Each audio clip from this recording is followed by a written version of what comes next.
कभी कभी हम बहुत परेशान रहते हैं, कुछ समझ नहीं आता है क्या करें। सिर्फ मुसीबत ही नजर आती है, कोई भी हल हमें दिखाई नहीं देता है।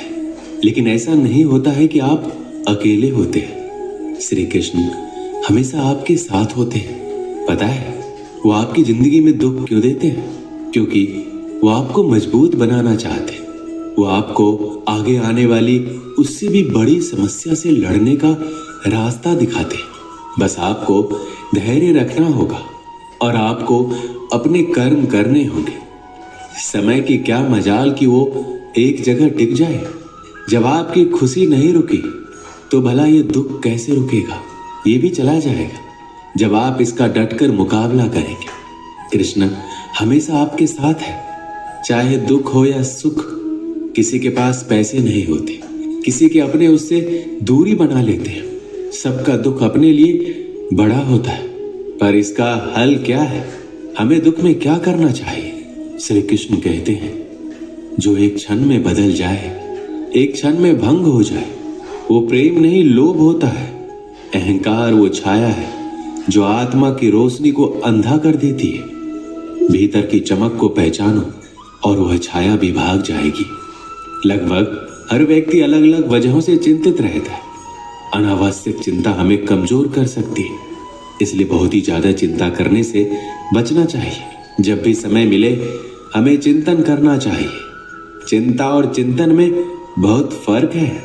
चिंता व्यक्ति को कमजोर बनाती है और चिंतन से व्यक्ति का आत्मविश्वास बढ़ता है। चिंता से इतिहास नहीं बदल सकता, लेकिन हमारा वर्तमान जरूर खराब हो सकता है। इसलिए चिंताओं से बचें। यदि आप जीवन की चिंता पर विजय पाना चाहते हैं तो इस पल में जिए, हर सांस में जिए, क्योंकि चिता मुर्दे को जलाती है और चिंता जिंदा को जलाती है। अपने शत्रु में सबसे पहला स्थान चिंता का आता है।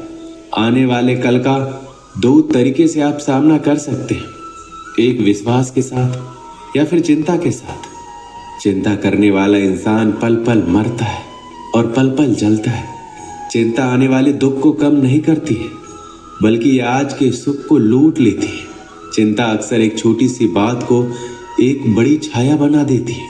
हमारी थकान अक्सर काम के कारण नहीं, बल्कि चिंता, हताशा और नाराजगी के कारण होती है। चिंता वाला दिन काम के दिन से ज्यादा थकावट भरा होता है। इसकी चिंता छोड़ कि कुछ गलत हो जाएगा, इसके बारे में उत्साहित हो कि क्या सही हो सकता है।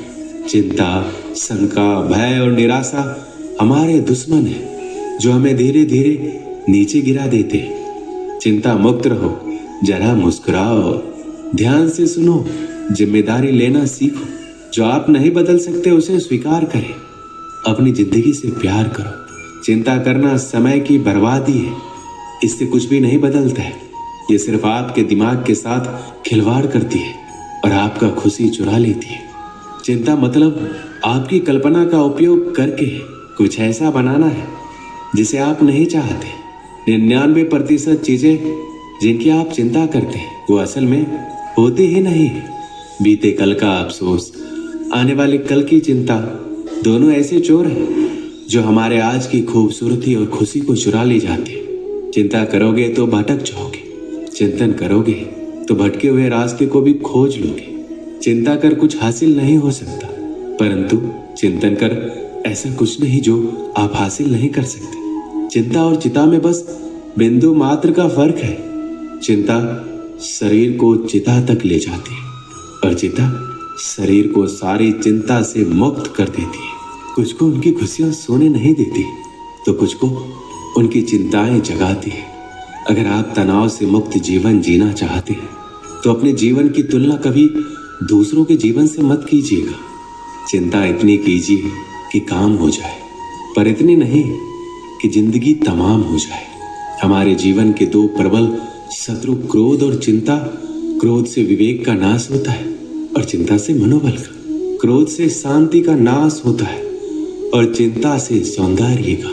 सारे चिंता जीते जिए, चिता पर तो जलने का भी पता नहीं चलेगा। जो भाग्य में है वो कहीं से भी भाग कर आएगा, और जो भाग्य में नहीं है वह आकर भी भाग जाएगा। फिर चिंता किस बात की?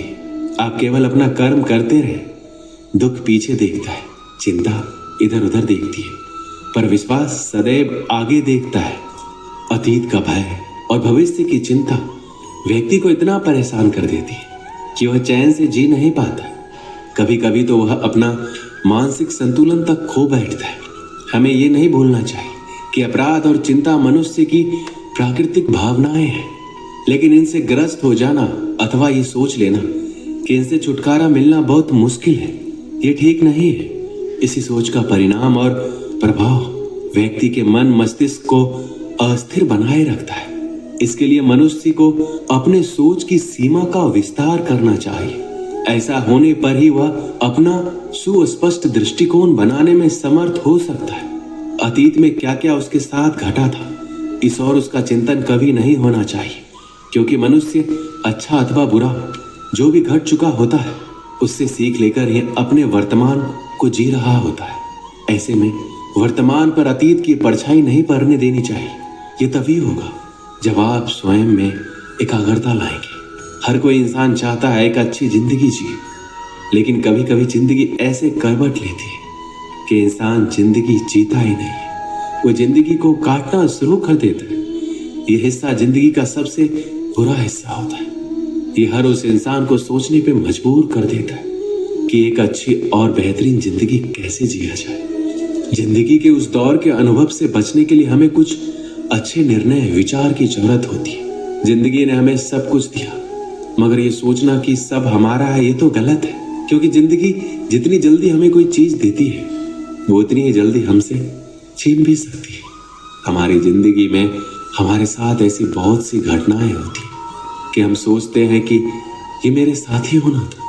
इसलिए किसी भी चीज को ज्यादा व्यक्तिगत ना लें, क्योंकि अगर वो चीज हमें नहीं मिलती तो हमें दुख होता है। हमें समझना होगा कि हर चीज की कोई सीमा होती है और वो उससे आगे नहीं बढ़ सकती। कभी भी किसी चीज को ज्यादा व्यक्तिगत ना लें और उसको छोड़कर आगे बढ़े। एक समय की बात है, गांव में एक सेठ रहा करते थे। वो अपने गांव के सबसे धनवान व्यक्ति हुआ करते थे। वो हर रोज पूरा दिन खूब मेहनत करते थे और अच्छा कमाते थे। एक दिन उन्होंने अपने मुनीम को बुलाकर अपनी आज तक की कमाई का हिसाब मांगा। मुनीम ने कहा, मैं आपको आपकी अब तक की कमाई का हिसाब करके जल्दी दे दूंगा। दूसरे दिन वो मुनीम सेठ के पास सेठ की आज तक की कमाई का हिसाब लेकर गया। मुनीम ने सेठ को बताया कि जिस तरह से आज खर्च कर रहे हो उस हिसाब से तो आपने इतना कमा लिया है कि अगर आप आज से कमाना छोड़ दें तो फिर भी आपकी 5 पीढ़ियां आराम से अपना जीवन जी सकती है। ऐसा सुनकर सेठ बहुत ही ज्यादा खुश हो गया। उसकी खुशी का ठिकाना नहीं था। अगर हमें भी ऐसा पता चलता है तो हम भी खुश हो जाते, तो फिर ये सेठ क्यों ना हो। अब सेठ अपनी सफलता से बहुत खुश था, लेकिन अब उन्हें अपनी छठी पीढ़ी की चिंता हो रही थी। सेठ सोच रहा था, मेरी छठी पीढ़ी कैसी होगी। अगर मेरी कमाई 5 पीढ़ी तक ही खत्म हो जाएगी तो मेरी आने वाली छठी पीढ़ी का क्या होगा। सेठ सोचते सोचते अपने भविष्य के बारे में इतना सोच लेता है, उसका स्वास्थ्य बिगड़ जाता है। सेठ का स्वास्थ्य अपने भविष्य की पीढ़ी की चिंता करने के कारण बिगड़ता है। वो अपनी भविष्य की पीढ़ी की इतनी चिंता करता है कि वो अपना आज ही जीना भूल जाता है। सेठ का एक दोस्त उनसे मिलने आता है। सेठ की हालत देखकर उनसे कहता है, मैं आपको एक उपाय बताता हूँ, अगर आप ऐसा करेंगे तो आप जल्दी ठीक हो जाएंगे। सेठ ने कहा, मैं बहुत सारे दिनों से बीमार हूँ, मुझे आप जल्दी से ठीक होने का उपाय बताइए। दोस्त ने कहा, आप एक पंडित को अपने घर पर खाने के लिए आमंत्रित कीजिए। हमारे गांव में जिस बच्चों को आसानी से खाना नहीं मिलता है वैसे बच्चों को खाना खिलाइए, आप जल्दी ही अच्छे हो जाएंगे। सेठ ने अपने दोस्त की बात मान ली और पास में जो पंडित रहते थे उनको घर ले आए और उन्हें कहा कि आप मेरे घर पर खाना खाने के लिए पधारिए। लेकिन अंदर से पंडित जी की पत्नी की आवाज आई कि आज तो हमें किसी दूसरे ने खाना खाने के लिए आमंत्रित किया है, तो फिर हम आज नहीं आ पाएंगे। सेठ ने कहा कि अच्छा ठीक है, आप क्या कल मेरे घर पे खाना खाने के लिए आ सकते हैं। पंडित जी ने कहा कि मैं कल की चिंता नहीं करता हूँ, मैं अपना कल भगवान के हाथ में छोड़ देता हूँ। पंडित जी की बात सुनकर सेठ हैरान हो गए। बाद में सेठ जैसे उनके दोस्त ने बताया था वैसे ही अपने गांव के उन बच्चों के पास जाते जिस बच्चों को आसानी से दिन का एक समय का खाना नहीं मिलता था। सेठ वहां जाकर उन बच्चों को खाना वितरित करते और वो बच्चे बहुत ही ज्यादा खुश हो जाते। वो बच्चे बिना कल की चिंता किए अपने आज बड़े मजे से जीते। ये देखकर सेठ के समझ में आ जाता है कि कल की चिंता करने से खुद का ही नुकसान होता है। अब वो सेठ भी खुशी खुशी रहने लगा और अपने आज का आनंद लेने लगा और ठीक हो गया। दोस्त